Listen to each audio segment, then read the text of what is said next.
समसामयिक वस्तुनिष्ठ प्रश्न। प्रश्न संख्या 1।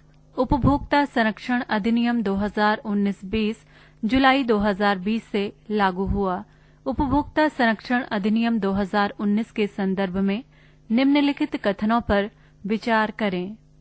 1। इस अधिनियम में उपभोक्ताओं के अधिकारों को बढ़ावा देने और उनकी रक्षा के लिए केंद्रीय उपभोक्ता संरक्षण प्राधिकरण अर्थात CCPA की स्थापना करना शामिल है। 2।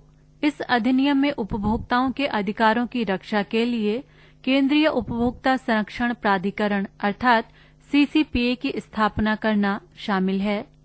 3। उपभोक्ता विवाद अधिनिर्णय प्रक्रिया को सरल बनाने के प्रावधान इस नए अधिनियम में हैं। उपर्युक्त कथनों में से कौन सा या से सही है? विकल्प A केवल 1, विकल्प B केवल 2 और 3, विकल्प C 1, 2 और 3, विकल्प D केवल 3। सही उत्तर है विकल्प C 1, 2 और 3। उत्तर की व्याख्या। उपभोक्ता संरक्षण अधिनियम 2019 उपभोक्ताओं को सशक्त बनाएगा और इसके विभिन्न अधिसूचित नियमों व उपभोक्ता संरक्षण परिषदों, उपभोक्ता विवाद निवारण आयोगों, मध्यस्थता, उत्पाद दायित्व तथा मिलावटी या नकली सामान वाले उत्पादों के निर्माण या बिक्री के लिए सजा जैसे प्रावधानों के माध्यम से उनके अधिकारों की रक्षा करने में मदद करेगा। इस अधिनियम में उपभोक्ताओं के अधिकारों को बढ़ावा देने और उनकी रक्षा के लिए केंद्रीय उपभोक्ता संरक्षण प्राधिकरण अर्थात CCPA की स्थापना करना शामिल है। CCPA को उपभोक्ता अधिकारों और संस्थानों की शिकायतों या अभियोजन के उल्लंघन की जांच करने, असुरक्षित वस्तुओं और सेवाओं को वापस लेने का आदेश देने, अनुचित व्यापार चलनों और भ्रामक विज्ञापनों को रोकने का आदेश देने, निर्माताओं, समर्थनकर्ताओं, भ्रामक विज्ञापनों के प्रकाशकों पर जुर्माना लगाने का अधिकार होगा। उपभोक्ता आयोगों में उपभोक्ता विवाद अधिनिर्णय प्रक्रिया को सरल बनाने के प्रावधान इस नए अधिनियम में हैं। प्रश्न संख्या 2। विश्व सर्प दिवस निम्न में से किस दिन मनाया जाता है? विकल्प A 10 मार्च, विकल्प B 15 अप्रैल, विकल्प C 15 जून, विकल्प D 16 जुलाई। सही उत्तर है विकल्प D 16 जुलाई। उत्तर की व्याख्या। विश्व भर में प्रत्येक वर्ष 16 जुलाई को विश्व सर्प दिवस के रूप में मनाया जाता है। वैश्विक स्तर पर विश्व सर्प दिवस का आयोजन मुख्यतः विश्व भर में पाए जाने वाले सांपों की विभिन्न प्रजातियों के बारे में जागरूकता बढ़ाने के उद्देश्य से किया जाता है। विश्व सर्प दिवस के अवसर पर आम लोगों को इन सरीसृपों और विश्व में इनके योगदान को जानने के लिए प्रेरित किया जाता है। गौरतलब है कि सांप विश्व में मौजूद सबसे पुराने जीवों में से एक माना जाता है और विश्व की अधिकांश सभ्यताओं में इसका उल्लेख देखने को मिलता है। गौरतलब है कि विश्व में सांप की ढेर सारी प्रजातियां पाई जाती हैं। प्रश्न संख्या 3। अगस्त 2020 में अमेजोनिया 1 पृथ्वी अवलोकन उपग्रह भारतीय अंतरिक्ष अनुसंधान संगठन इसरो द्वारा लॉन्च किया जाएगा।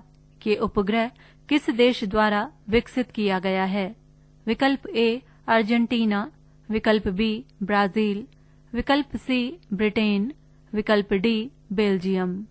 सही उत्तर है विकल्प B ब्राजील। उत्तर की व्याख्या। ब्राजील द्वारा विकसित किया गया पहला पृथ्वी अवलोकन उपग्रह भारतीय अंतरिक्ष अनुसंधान संगठन अर्थात इसरो द्वारा लॉन्च किया जाएगा। इस उपग्रह को अमेजोनिया 1 के नाम से जाना जाता है। इसरो द्वारा अभी तक अमेजोनिया 1 की सटीक लॉन्च तिथि की पुष्टि नहीं की गई है, लेकिन मीडिया रिपोर्टों के अनुसार लॉन्च अगले महीने अर्थात अगस्त 2020 में होगा। प्रश्न संख्या 4। राष्ट्रीय औषधीय पादप बोर्ड और ICAR राष्ट्रीय पादप आनुवांशिक संसाधन ब्यूरो के संदर्भ में निम्नलिखित कथनों में से कौन सा या से सही है? 1. राष्ट्रीय औषधीय पादप बोर्ड और ICAR राष्ट्रीय पादप आनुवांशिक संसाधन ब्यूरो ने 6 जुलाई 2020 को एक समझौता ज्ञापन पर हस्ताक्षर किए हैं। 2. NMPB और ICAR NBPGR दोनों ही सुरक्षित और किफायती ढंग से जर्म प्लाज्म के संरक्षण के जरिए राष्ट्रीय हितों की पूर्ति करने के लिए प्रतिबद्ध हैं। उपर्युक्त कथनों में से कौन सा या से सही है? विकल्प ए केवल एक, विकल्प बी केवल दो, विकल्प सी एक और दो दोनों, विकल्प डी ना तो एक और ना ही दो। सही उत्तर है विकल्प सी एक और दो दोनों। उत्तर की व्याख्या। आयुष मंत्रालय के अधीनस्थ राष्ट्रीय औषधीय पादप बोर्ड और कृषि अनुसंधान एवं शिक्षा विभाग के अधीनस्थ ICAR राष्ट्रीय पादप आनुवांशिक संसाधन ब्यूरो ने 6 जुलाई 2020 को एक समझौता ज्ञापन पर हस्ताक्षर किए हैं। इस MOU का उद्देश्य राष्ट्रीय जीन बैंक में दीर्घकालिक भंडारण मॉड्यूल में ICAR NBPGR के निर्दिष्ट स्थान पर और या मध्यमकालिक भंडारण मॉड्यूल के लिए क्षेत्रीय स्टेशन पर औषधीय एवं सुगंधित पादप आनुवांशिक संसाधनों का संरक्षण करना है। इसका एक अन्य उद्देश्य NMPB के कार्यदल के लिए पादप जर्म प्लाज्म के संरक्षण की तकनीकों पर व्यवहारिक व क्रियाशील प्रशिक्षण प्राप्त करना है। NMPB और ICAR NBPGR दोनों ही सामाजिक एवं आर्थिक सुरक्षा सुनिश्चित करने हेतु वर्तमान व भावी पीढ़ियों के लिए लंबे समय तक सुरक्षित और किफायती ढंग से जर्म प्लाज्म के संरक्षण के जरिए राष्ट्रीय हितों की पूर्ति करने के लिए प्रतिबद्ध हैं। प्रश्न संख्या 5। जोरम मेगा फूड पार्क के संदर्भ में निम्नलिखित कथनों पर विचार करें। 1. ये मिजोरम राज्य में संचालित पहला मेगा फूड पार्क है। 2. Zoram mega food park private limited ₹75.20 crore की परियोजना लागत से 55 एकड़ भूमि में स्थापित की गई है। 3. मेगा फूड पार्क योजना के तहत भारत सरकार प्रत्येक मेगा फूड पार्क परियोजना के लिए 50 करोड़ तक की वित्तीय सहायता प्रदान करती है। उपर्युक्त कथनों में से कौन सा या से सही है? विकल्प ए केवल एक, विकल्प बी केवल 2 और 3, विकल्प सी 1, 2 और 3, विकल्प डी केवल 3। सही उत्तर है विकल्प सी 1, 2 और 3। उत्तर की व्याख्या। केंद्रीय खाद्य प्रसंस्करण उद्योग मंत्री हरसिमरत कौर बादल ने 20 जुलाई 2020 को मिजोरम में एक मेगा फूड पार्क का उद्घाटन किया। कुल ₹75 करोड़ की लागत से स्थापित मेगा फूड पार्क से 25,000 किसानों को लाभ होगा तथा 5,000 रोजगार के अवसर सृजित होंगे। मिजोरम के कोलासिब जिले में स्थित 55 एकड़ में फैले इस फूड पार्क को Zoram mega food park limited द्वारा प्रवर्तित किया गया है। ये राज्य में परिचालित किया जाने वाला पहला मेगा फूड पार्क है। प्रश्न संख्या 6। हाल ही में केंद्रीय मानव संसाधन विकास मंत्री ने कोविड-19 डायग्नोस्टिक किट कोरोश्योर को लॉन्च किया। कोरोश्योर के संदर्भ में निम्नलिखित कथनों पर विचार करें। 1. ये किट IIT दिल्ली द्वारा विकसित किया गया है। 2. ये दुनिया की सबसे सस्ती किट है। उपर्युक्त कथनों में से कौन सा या से सही है? विकल्प ए केवल एक, विकल्प बी केवल 2, विकल्प सी 1 और 2 दोनों, विकल्प डी ना तो 1 और ना ही 2। सही उत्तर है विकल्प सी 1 और 2 दोनों। उत्तर की व्याख्या। केंद्रीय मानव संसाधन विकास मंत्री श्री रमेश पोखरियाल निशंक ने 15 जुलाई 2020 को नई दिल्ली में IIT दिल्ली द्वारा विकसित की गई RT-PCR पर आधारित विश्व की सबसे सस्ती कोविड-19 डायग्नोस्टिक किट को डिजिटल माध्यम से लॉन्च किया, जिसे ICMR और DCGI द्वारा स्वीकृत किया गया है। इस किट को उच्चतम अंकों के साथ ICMR की मंजूरी प्राप्त हुई है और DCGI ने इसे बहुत ही उच्च संवेदनशीलता और विशिष्टता के साथ मंजूरी प्रदान की है। प्रश्न संख्या 7। निम्नलिखित कथनों पर विचार करें। 1. भारतीय वैज्ञानिकों ने चुंबकीय खनिजों का उपयोग करके एक ऐसी तकनीकी तैयार की है जो कहीं अधिक तेज और कुशल है। 2. अतीत में जलवायु परिवर्तन के संकेत जीवाश्म, सूक्ष्म जीव, बर्फ और आइसोटोप में फंसी गैसों में पाए जाते हैं। उपर्युक्त कथनों में से कौन सा या से सही है? विकल्प ए केवल एक, विकल्प बी केवल दो, विकल्प सी एक और दो दोनों, विकल्प डी ना तो एक और ना ही दो। सही उत्तर है विकल्प सी एक और दो दोनों। उत्तर की व्याख्या।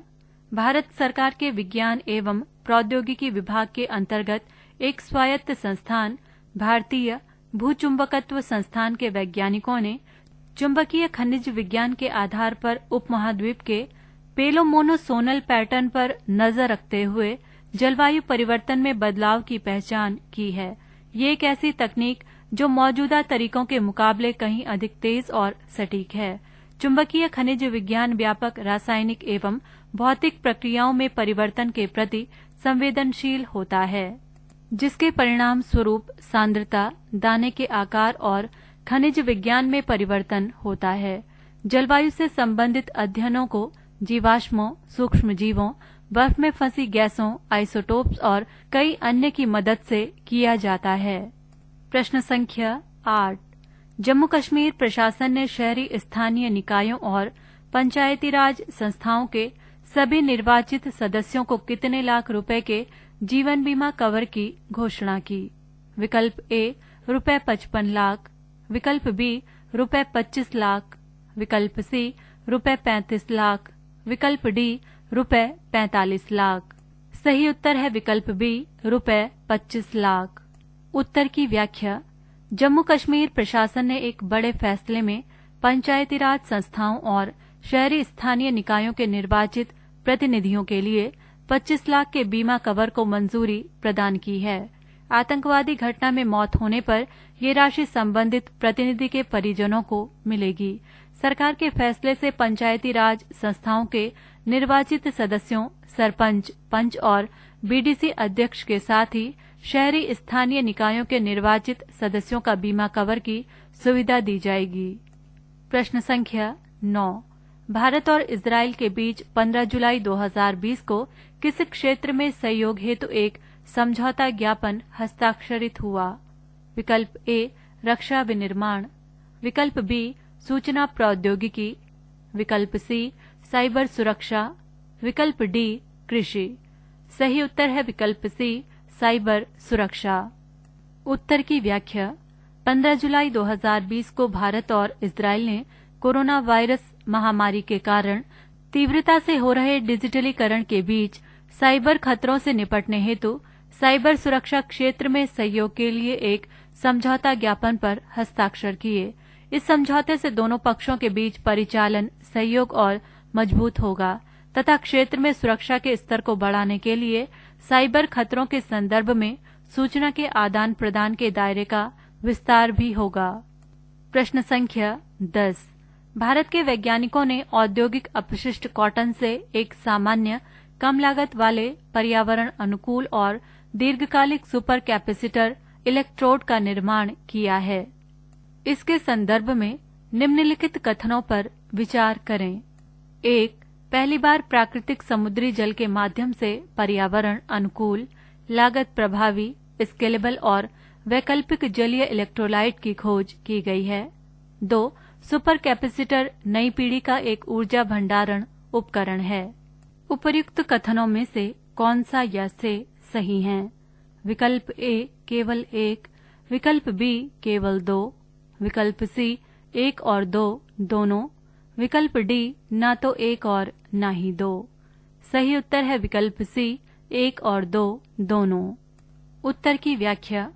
भारत सरकार के विज्ञान और प्रौद्योगिकी विभाग के एक स्वायत्त संगठन international advanced research centre for powder metallurgy and new materials के वैज्ञानिकों ने औद्योगिक अपशिष्ट कॉटन से एक सामान्य, कम लागत वाले, पर्यावरण अनुकूल और दीर्घकालिक सुपर कैपेसिटर इलेक्ट्रोड का निर्माण किया है, जिसे ऊर्जा हार्वेस्टर स्टोरेज डिवाइस के रूप में इस्तेमाल किया जा सकता है। पहली बार प्राकृतिक समुद्री जल के माध्यम से पर्यावरण अनुकूल, लागत प्रभावी, स्केलेबल और वैकल्पिक जलीय इलेक्ट्रोलाइट की खोज की गई है। ये सुपर कैपेसिटर मौजूदा जलीय आधारित इलेक्ट्रोलाइट्स के स्थान पर उपयोग में लाया जा सकता है। सुपर कैपेसिटर नई पीढ़ी का एक ऊर्जा भंडारण उपकरण है जो उच्च शक्ति घनत्व कैपेसिटर, लंबे समय तक स्थायित्व और पारंपरिक कैपेसिटर की तुलना में अल्ट्राफास्ट चार्जिंग और लिथियम आयन बैटरी जैसे लाभों के कारण व्यापक अनुसंधान की दिशा में महत्वपूर्ण है। प्रश्न संख्या 11। हाल ही में भारत ऊर्जा मॉडल फोरम का शुभारंभ किया गया। इस फोरम के संबंध में विकल्प में से कौन सा तथ्य सही नहीं है? विकल्प ए, प्रारंभिक स्तर पर इस मंच की गतिविधियों का समन्वय ऊर्जा मंत्रालय करेगा। विकल्प बी, भारत ऊर्जा मॉडलिंग फोरम के लक्ष्यों में महत्वपूर्ण ऊर्जा और पर्यावरण से संबंधित मुद्दों पर चर्चा करने हेतु एक मंच प्रदान करना शामिल है। विकल्प सी, 2 जुलाई 2020 को भारत ऊर्जा मॉडल फोरम का शुभारंभ सतत विकास स्तंभ के संयुक्त कार्य समूह की बैठक में किया गया। विकल्प डी, इस फोरम में ज्ञान साझेदार, डेटा एजेंसियां और संबंधित मंत्रालय शामिल होंगे। सही उत्तर है विकल्प ए, प्रारंभिक स्तर पर इस मंच की गतिविधियों का समन्वय ऊर्जा मंत्रालय करेगा। उत्तर की व्याख्या। भारत ऊर्जा मॉडल फोरम का शुभारंभ 2 जुलाई 2020 को किया गया। इसका शुभारंभ सतत विकास स्तंभ के संयुक्त कार्य समूह की बैठक में किया गया। सतत विकास आधार स्तंभ भारत अमेरिकी रणनीतिक ऊर्जा भागीदारी का एक महत्वपूर्ण आधार है, जो नीति आयोग और यूएसएआईडी की सह अध्यक्षता वाला मंच है। ये 3 प्रमुख गतिविधियों के रूप में ऊर्जा डेटा प्रबंधन, ऊर्जा मॉडलिंग प्रबंधन और कम उत्सर्जन वाली प्रौद्योगिकियों के सहयोग पर बल देता है। पृष्ठ संख्या 142। प्रश्न संख्या 12। एक्सेलरेट विज्ञान योजना के संदर्भ में निम्नलिखित कथनों पर विचार करें। 1. ये योजना विज्ञान के क्षेत्र में करियर बनाने के इच्छुक छात्रों को रिसर्च इंटर्नशिप, क्षमता निर्माण कार्यक्रमों और कार्यशालाओं से संबंधित एक मंच प्रदान करने के उद्देश्य से शुरू की गई है। 2. अभ्यास एक्सेलरेट विज्ञान योजना का एक प्रमुख कार्यक्रम है जो पोस्ट ग्रेजुएट एवं पीएचडी के छात्रों को उनके संबंधित विषयों में कौशल विकास को प्रोत्साहित करता है। उपर्युक्त कथनों में से कौन सा या से सही है? विकल्प ए, केवल 1, विकल्प बी, केवल 2, विकल्प सी, 1 और 2 दोनों, विकल्प डी, ना तो 1 और ना ही 2। सही उत्तर है विकल्प सी, 1 और 2 दोनों। उत्तर की व्याख्या। देश में वैज्ञानिक शोध की गति को तेज करने और विज्ञान के क्षेत्र में कार्य करने वाले मानव संसाधन को तैयार करने के उद्देश्य से विज्ञान और प्रौद्योगिकी विभाग के सांविधिक निकाय विज्ञान और इंजीनियरिंग अनुसंधान बोर्ड द्वारा एक्सेलरेट विज्ञान योजना की शुरुआत की गई है। ये योजना विज्ञान के क्षेत्र में करियर बनाने के इच्छुक छात्रों को रिसर्च इंटर्नशिप, क्षमता निर्माण कार्यक्रमों और कार्यशालाओं से संबंधित एक मंच प्रदान करने के उद्देश्य से शुरू की गई है। अभ्यास एक्सेलरेट विज्ञान योजना का एक प्रमुख कार्यक्रम है जो पोस्ट ग्रेजुएट एवं पीएचडी के छात्रों को उनके संबंधित विषयों में कौशल विकास को प्रोत्साहित करता है ताकि वे शोध एवं विकास को बढ़ावा देने में सक्षम हो सकें। प्रश्न संख्या 13। किस देश के पहले मंगल मिशन होप को जापान के तानेगाशिया स्पेस सेंटर से लॉन्च किया गया? विकल्प ए, सऊदी अरब, विकल्प बी, संयुक्त अरब अमीरात, विकल्प सी, बेल्जियम, विकल्प डी, कतर। सही उत्तर है विकल्प बी, संयुक्त अरब अमीरात। उत्तर की व्याख्या। संयुक्त अरब अमीरात का पहले मंगल मिशन होप को जापान के तानेगाशिमा स्पेस सेंटर से 19 जुलाई 2020 को लॉन्च किया गया। इसका वजन लगभग 1500 किलोग्राम है। होप नामक इस उपग्रह को H2A नामक रॉकेट से भेजा गया। ये अंतरिक्ष यान मंगल ग्रह के मौसम और जलवायु का अध्ययन करेगा। साथ ही ये मंगल ग्रह की जलवायु से संबंधित डेटा भी एकत्र करेगा। ये मिशन संयुक्त अरब अमीरात की एजेंसी मोहम्मद बिन राशिद स्पेस सेंटर द्वारा संचालित है। होप मंगल ग्रह पर अरब जगत का पहला मिशन है। प्रश्न संख्या 14। रीवा सोलर पार्क के संदर्भ में निम्नलिखित कथनों में से कौन सा सही है? एक सोलर पार्क को Rewa ultra mega solar limited ने डेवलप किया है। 2 ये ऐसा पहला प्रोजेक्ट है जो राज्य के बाहर इंस्टीट्यूशनल कस्टमर को सोलर एनर्जी की सप्लाई करेगा। 3 Rewa solar power plant project में 250 मेगावाट के 3 सोलर जनरेटिंग यूनिट हैं। उपर्युक्त कथनों में से कौन सा या से सही है? विकल्प ए केवल 1, विकल्प बी केवल 2 और 3, विकल्प सी 1, 2 और 3, विकल्प डी केवल 3। सही उत्तर है विकल्प सी 1, 2 और 3। उत्तर की व्याख्या। सोलर पार्क को Rewa ultra mega solar limited ने डेवलप किया है। ये कंपनी मध्य प्रदेश ऊर्जा विकास निगम लिमिटेड और central PCU solar energy corporation of India की ज्वाइंट वेंचर है। ये ऐसा पहला प्रोजेक्ट है जो राज्य के बाहर इंस्टीट्यूशनल कस्टमर को सोलर एनर्जी की सप्लाई करेगा। इस सोलर पार्क से दिल्ली मेट्रो को 24% एनर्जी मिलेगी। मध्य प्रदेश का राज्य डिस्कॉम शेष 76% बिजली हासिल करेगा।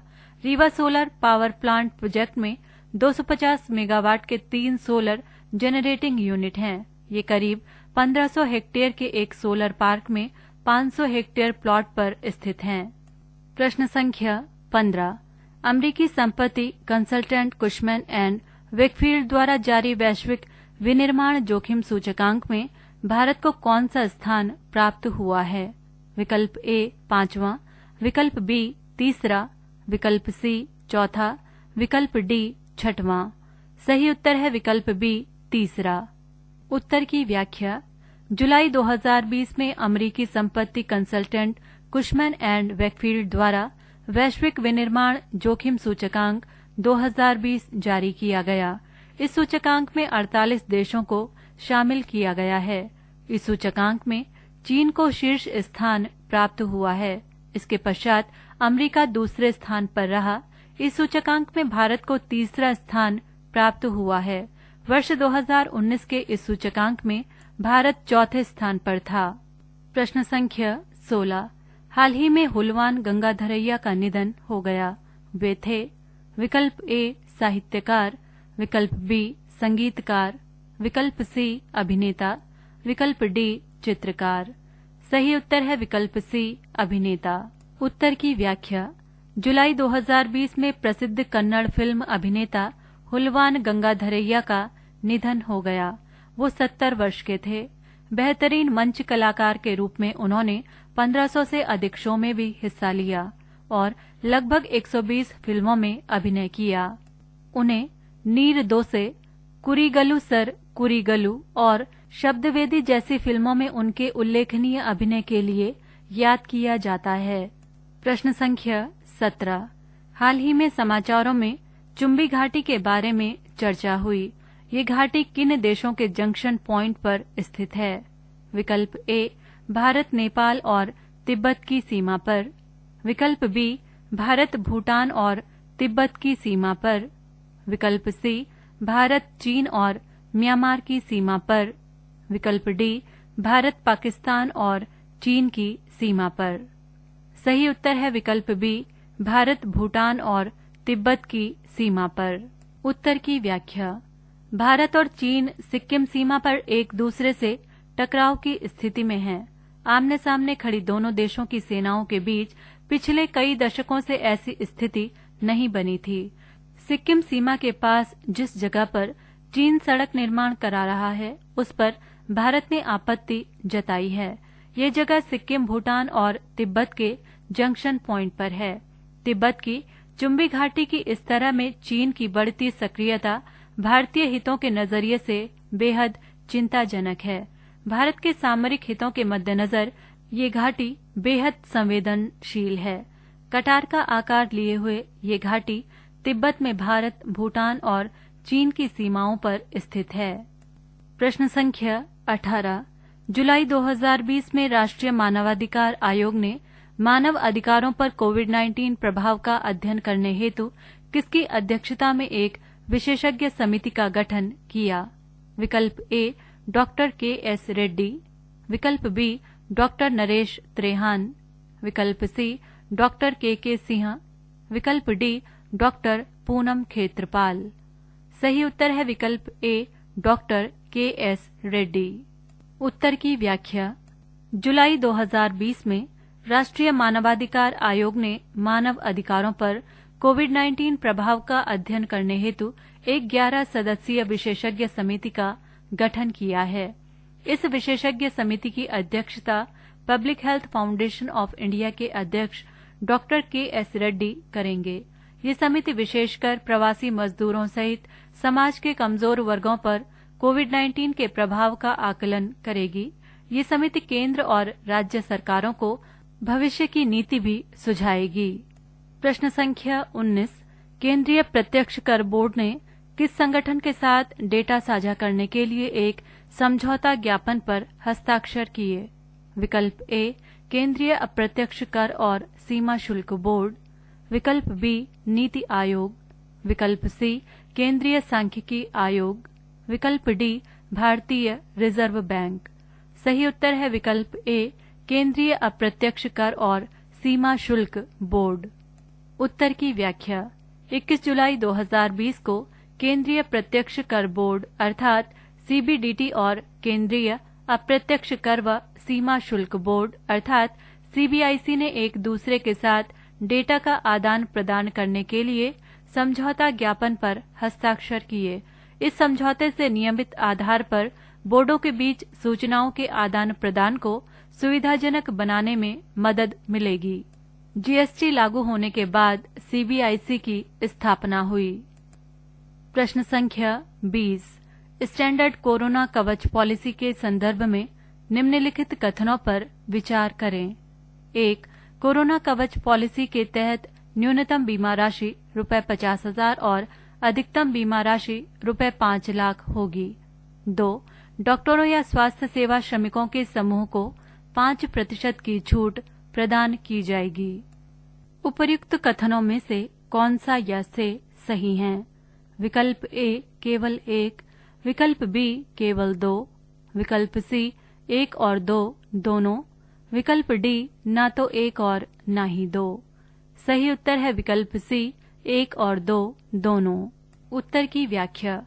Insurance regulatory and development authority of India ने सभी बीमा कंपनियों को कोविड-19 बीमारी के लिए मानकीकृत बीमा कवर शुरू करने के लिए कहा था। कोरोना कवच पॉलिसी के तहत न्यूनतम बीमा राशि ₹50,000 और अधिकतम बीमा राशि ₹5 लाख होगी। हाल ही में IRDAI ने बीमाकर्ताओं को एक समूह बीमा उत्पाद के रूप में इस नीति की पेशकश करने की अनुमति दी है। डॉक्टरों या स्वास्थ्य सेवा श्रमिकों के समूह को 5% की छूट प्रदान की जाएगी। प्रश्न संख्या 21। राष्ट्रीय खनिज विकास निगम के अध्यक्ष और प्रबंध निदेशक CMD के रूप में नियुक्त किया गया है। विकल्प ए CS शेषाद्री, विकल्प बी N बैजेंद्र कुमार, विकल्प सी सुमित देव, विकल्प डी हुलवान गंगा धरैया। सही उत्तर है विकल्प सी सुमित देव। उत्तर की व्याख्या। सुमित देव को देश की लौह अयस्क खनन कंपनी राष्ट्रीय खनिज विकास निगम के अध्यक्ष और प्रबंध निदेशक के रूप में नियुक्त किया गया है। सुमित देव NMDC में निदेशक कार्मिक के रूप में सेवारत हैं। वो N बैजेंद्र कुमार का स्थान लेंगे, जो इस महीने के अंत में सेवानिवृत्त हो रहे हैं। नियुक्ति के बाद सुमित देव का कार्यकाल 2023 तक होगा। प्रश्न संख्या 22। 13 जुलाई 2020 को मध्य प्रदेश मंत्रिमंडल द्वारा मंजूरी प्रदत्त अनुसूचित जनजाति ऋण मुक्ति विधेयक 2020 के अंतर्गत अनुसूचित क्षेत्रों में निवासरत अनुसूचित जनजाति के सभी व्यक्तियों के कब तक के सभी ऋण ब्याज सहित माफ किए जाने का प्रावधान किया गया है। विकल्प ए 1 जून 2020, विकल्प बी 30 जुलाई 2020, विकल्प सी 15 अगस्त 2020, विकल्प डी 30 सितंबर 2020। सही उत्तर है विकल्प सी 15 अगस्त 2020। उत्तर की व्याख्या। 13 जुलाई 2020 को मध्य प्रदेश मंत्रिमंडल द्वारा मध्य प्रदेश साहूकारी संशोधन विधेयक एवं अनुसूचित जनजाति ऋण मुक्ति विधेयक 2020 को मंजूरी प्रदान की गई। मध्य प्रदेश अनुसूचित जनजाति ऋण मुक्ति विधेयक का उद्देश्य आदिवासियों को साहूकारों के चंगुल से मुक्त कराना है। इस विधेयक के अंतर्गत अनुसूचित क्षेत्रों में निवासरत अनुसूचित जनजाति के सभी व्यक्तियों के 15 अगस्त 2020 तक के सभी ऋण ब्याज सहित माफ किए जाने का प्रावधान किया गया है। मध्य प्रदेश साहूकारी संशोधन विधेयक 2020 में अन्य वर्गों को भी साहूकारों के चंगुल से मुक्त कराने के संबंध में प्रावधान किया गया है। प्रश्न संख्या 23। भारत के किस देश के साथ इमरजेंसी मेडिकल सर्विसेज की स्थापना के लिए समझौता किया है? विकल्प ए मॉरिशस, विकल्प बी मालदीव, विकल्प सी नेपाल, विकल्प डी बांग्लादेश। सही उत्तर है विकल्प बी मालदीव। उत्तर की व्याख्या। 22 जुलाई 2020 को भारत और मालदीव ने माले में आपातकालीन चिकित्सा सेवाएं स्थापित करने के लिए समझौते पर हस्ताक्षर किए। आपातकालीन चिकित्सा सेवा भारत द्वारा पड़ोसी देशों के लिए 20 मिलियन अमेरिकी डॉलर की अनुदान सहायता के तहत वित्त पोषित है। इससे देशों के बीच सहयोग बढ़ाने में मदद मिलेगी, विशेष रूप से स्वास्थ्य देखभाल सुविधा के क्षेत्रों में महत्वपूर्ण समय के दौरान आपदा प्रतिक्रियाएं आदि। प्रश्न संख्या 24। विश्व बैंक के द्वारा द्वितीय राष्ट्रीय गंगा नदी बेसिन परियोजना को मंजूरी कब दी गई? विकल्प ए 26 जून 2020, विकल्प बी 25 जून 2020, विकल्प सी 27 जून 2020, विकल्प डी 1 जनवरी 2020। सही उत्तर है विकल्प बी 25 जून 2020। उत्तर की व्याख्या। विश्व बैंक ने 25 जून 2020 को द्वितीय राष्ट्रीय गंगा नदी बेसिन परियोजना को मंजूरी दी। परियोजना का लक्ष्य नदी में प्रदूषण को नियंत्रित करने और इसकी जल गुणवत्ता को बहाल करने के लिए सरकार के नमामि गंगे कार्यक्रम का सहायक है। प्रश्न संख्या 25। निम्नलिखित कथनों पर विचार करें। 1. रेल मंत्रालय ने 2030 तक भारतीय रेलवे को पूरी तरह हरित ऊर्जा से संचालित करने का लक्ष्य निर्धारित किया है। 2. भारतीय रेलवे ने 40,000 से अधिक RKM अर्थात व्यस्त मार्गों में से 63% का विद्युतीकरण पूरा कर लिया है। 3. 2014 से 20 के दौरान 8,605 किलोमीटर मार्ग का विद्युतीकरण कार्य किया गया है। उपर्युक्त कथनों में से कौन सा या से सही है? विकल्प ए केवल 1, विकल्प बी केवल 2 और 3, विकल्प सी 1, 2 और 3, विकल्प डी केवल 3। सही उत्तर है विकल्प सी 1, 2 और 3। उत्तर की व्याख्या।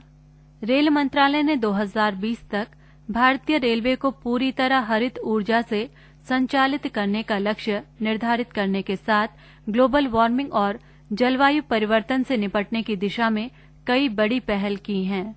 रेलवे विद्युतीकरण, लोकोमोटिव और ट्रेनों की ऊर्जा दक्षता में सुधार के साथ स्थायी उपकरणों और प्रतिष्ठानों या स्टेशनों के लिए हरित प्रमाणन हासिल करने, डिब्बों में जैव शौचालय बनाए जाने तथा अपनी ऊर्जा जरूरतों के लिए नवीकरणीय स्रोतों पर निर्भरता तथा शून्य कार्बन उत्सर्जन को प्राप्त करना इस रणनीति का हिस्सा है।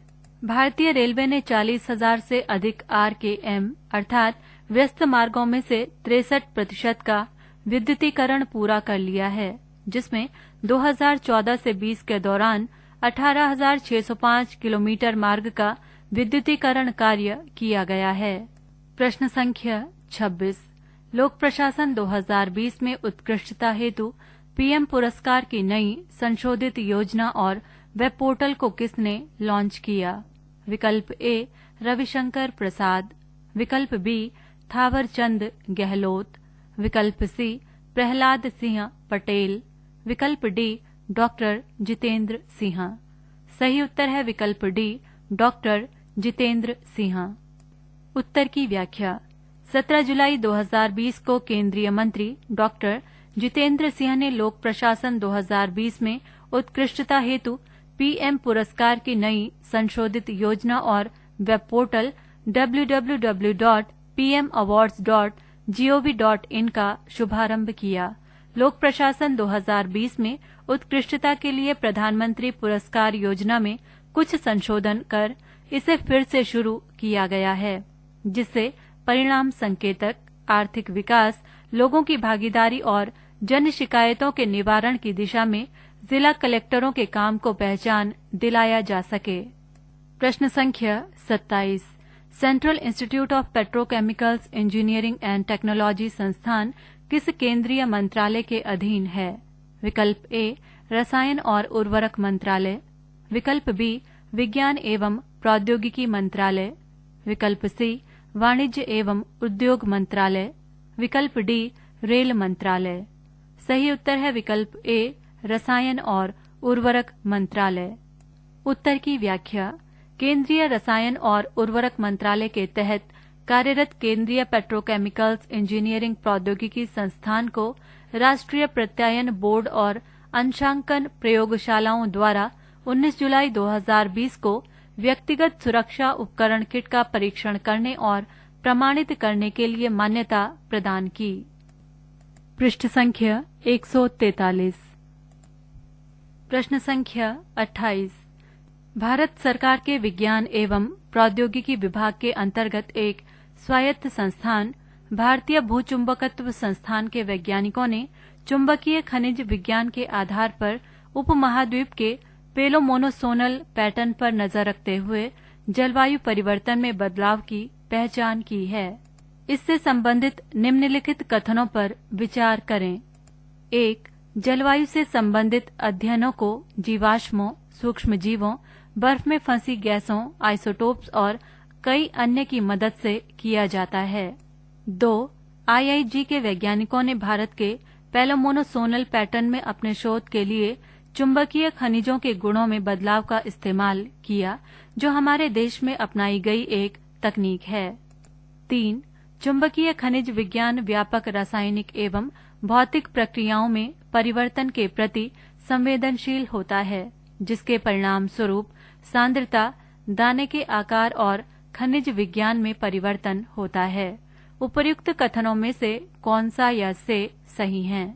विकल्प ए केवल 1, विकल्प बी केवल 2 और 3, विकल्प सी 1, 2 और 3, विकल्प डी केवल 3। सही उत्तर है विकल्प सी 1, 2 और 3। उत्तर की व्याख्या। अतीत में जलवायु परिवर्तन के संकेत जीवाश्म, सूक्ष्मजीव, बर्फ और आइसोटोप में फंसी गैसों में पाए जाते हैं, लेकिन प्रयोगशाला तकनीकें बोझिल, महंगी और काफी समय लेने वाली हैं। भारतीय वैज्ञानिकों ने अब चुंबकीय खनिजों का उपयोग करके एक ऐसी तकनीक तैयार की है जो कहीं अधिक तेज और कुशल है। चुंबकीय खनिज विज्ञान व्यापक रासायनिक एवं भौतिक प्रक्रियाओं में परिवर्तन के प्रति संवेदनशील होता है, जिसके परिणाम स्वरूप सांद्रता, दाने के आकार और खनिज विज्ञान में परिवर्तन होता है। प्रश्न संख्या 29। न्यूमोकोकल पॉलीसैकेराइड कॉन्जुगेट टीके से संबंधित निम्नलिखित कथनों पर विचार करें। 1. निमोनिया के इलाज के लिए स्वदेशी तकनीक से विकसित ये अपने किस्म का पहला टीका है। 2. ये टीका Messrs serum institute of India private limited Pune द्वारा विकसित किया गया है। उपर्युक्त कथनों में से कौन सा या से सही है? विकल्प ए केवल 1, विकल्प बी केवल 2, विकल्प सी 1 और 2 दोनों, विकल्प डी ना तो 1 और ना ही 2। सही उत्तर है विकल्प सी 1 और 2 दोनों। उत्तर की व्याख्या। Messrs serum institute of India private limited को 14 जुलाई 2020 को घरेलू रूप से विकसित पहले न्यूमोकोकल पॉलीसैकेराइड कॉन्जुगेट टीके को बनाने की अनुमति दी गई। निमोनिया के इलाज के लिए स्वदेशी तकनीक से विकसित ये अपने किस्म का पहला टीका है। इससे पहले तक देश में ऐसे टीकों की मांग आयात के जरिए पूरी की जाती रही, क्योंकि ऐसा टीका बनाने वाली सभी कंपनियां विदेशों में थीं। ये टीका शिशुओं में स्ट्रेप्टोकोकस न्यूमोनिया के कारण होने वाले रोग और निमोनिया के खिलाफ सक्रिय टीकाकरण अभियान के लिए उपयोग किया जाता है। प्रश्न संख्या 30। 2022 फीफा विश्व कप से संबंधित निम्नलिखित कथनों पर विचार करें। 1. 2022 का फीफा विश्व कप अरब विश्व कप में आयोजित होने वाला पहला विश्व कप होगा। 2. टूर्नामेंट का अंतिम मैच 18 दिसंबर 2020 को निर्धारित किया गया है, जो कतर का नेशनल डे भी है। उपर्युक्त कथनों में से कौन सा या से सही है? विकल्प ए केवल 1, विकल्प बी केवल 2, विकल्प सी 1 और 2 दोनों, विकल्प डी ना तो 1 और ना ही 2। सही उत्तर है विकल्प सी 1 और 2 दोनों। उत्तर की व्याख्या। 15 जुलाई 2020 को फीफा ने घोषणा की कि 2022 विश्व कप कतर में आयोजित किया जाएगा। फीफा ने मैचों की अनुसूची भी जारी की। 2022 का फीफा विश्व कप अरब विश्व में आयोजित होने वाला पहला विश्व कप होगा और मुस्लिम बहुल देश में भी पहला होगा। विश्व कप 32 टीमों को शामिल करने वाला अंतिम टूर्नामेंट होगा, क्योंकि 2026 टूर्नामेंट में टीमों को 48 तक बढ़ाया जाएगा।